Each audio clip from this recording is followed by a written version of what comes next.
Are there ways to protect the value in my home by choosing the right mortgage? Moving forward with the Decker team.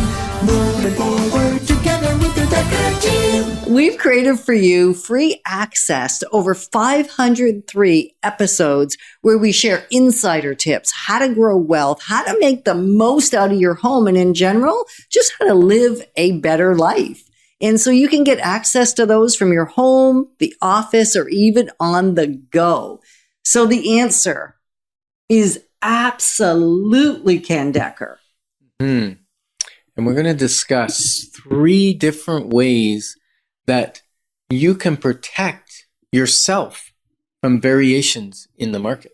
Protect yourself, protect your mortgage. I guess it is protecting yourself, isn't it? Because if it brings 100%. more peace to you, then really, even it's protection from a financial perspective, it really is about protecting you and your family. Well said. Thank you. I appreciate that. Wow, I got to write that one down on the wall somewhere. So the market, we can't control. You can't control whether the market is going up or the market is going down, because we've had such an increasing market lately, and some predict it's going to continue. Some predict it's not going to continue. There was a large real estate company who will remain nameless who recently said that the values in Canada will go up by 9% in 2022.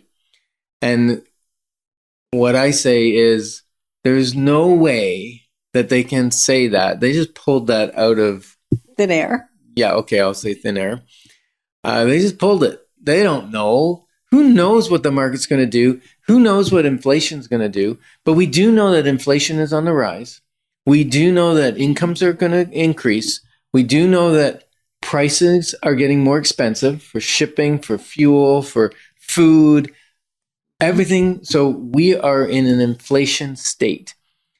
And we also we've know been something told else. the mortgage rates are going up. The mortgage interest They rate. always go up. Right. With inflation. With inflation. Do you know why? Go ahead. I love this stuff. Interest rates have to go up for 2 reasons. One is the government wants to curtail inflation. So when they make it more expensive for people to spend by borrowing, it brings down or settles inflation. But the second reason is your money is becoming less worthy, less worth. Worth less. Yeah, less worthy. Yeah, that's a horrible word. That's okay, though. But your money is actually going down in value. Yeah, because it costs more to buy the same thing in a year or two. Mm-hmm. And guess who wants to protect their money? Everyone. Everyone does, but the banks do. So if their money's becoming less valuable over time. So let's say inflation rate is 5%, for instance. It's been hovering around 1-2%. That's where the government likes it to be. But I think we're running around 4 right now, and it might be 5, 6, 7% in the future, maybe even 10. Ooh, double digit. That would be scary. Okay, I think 80s it was running around 12%. Yeah, it was. And where were the interest rates? 22, 21. 18 for mortgages, right? Well, up into the 20s. And the reason why is the banks are going to loan that money out. They want it to be worth more when they get it back than when they loaned it. So the interest rates have to be above inflation. Mm-hmm. So right now, interest rates are sitting, long-term interest rates, maybe 2%, right? Yep. What's inflation rate right now? What did I say? You said 4 or 5. Yeah. Right now. Banks aren't going to allow the interest rates to stay at 2%. It's not going to happen, folks. Can't happen. So for the last 10 years, if you had variable rate mortgages, you were the winner. You're the winner. You're the winner for the last decade, because that saved you money. And now moving forward, Ken's projection is the people locked in are going to save money over the next 10 years. Right. So if you're on a variable rate, it's time think twice. Right. It's time to have a conversation with your mortgage specialist and someone that actually has your best interest at heart.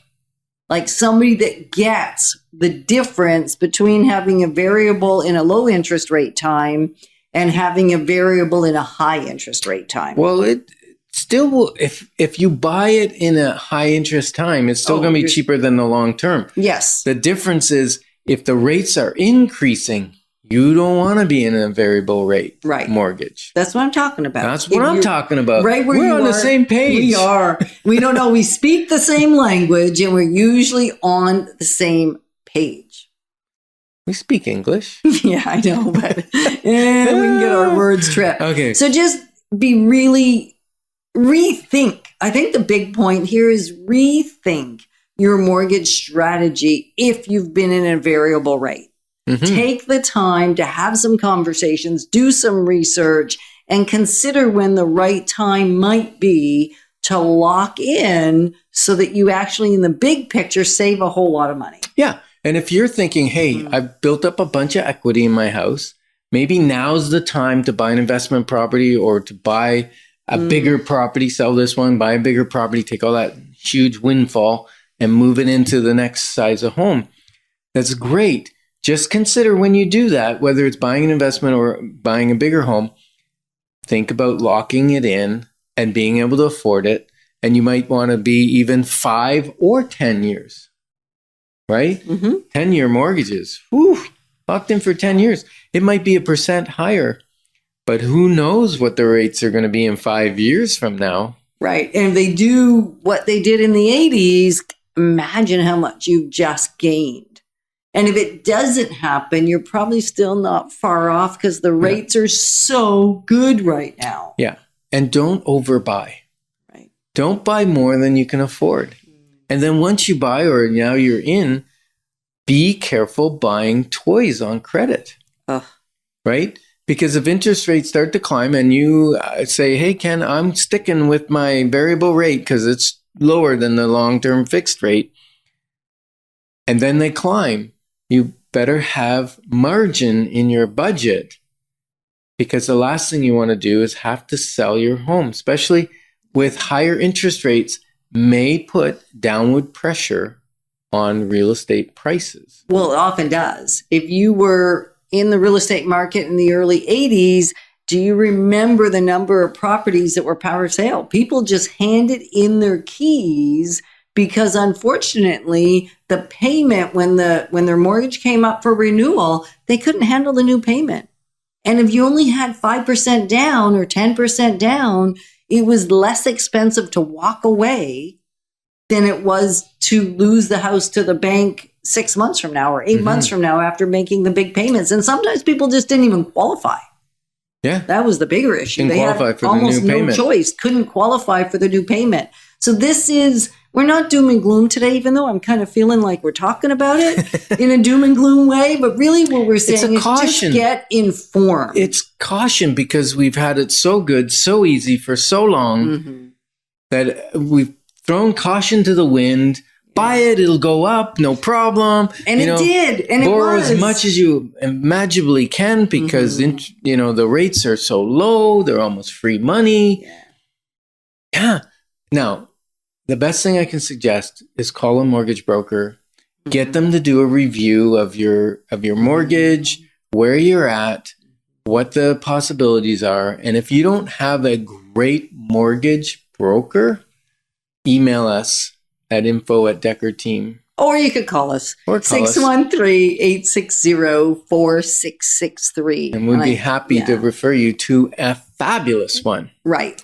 And so we're so grateful that we get to come alongside you and we get to protect our growth and move forward doing a great job in protecting and growing our wealth together. Moving forward with the Decker team. Moving forward together with the Decker team.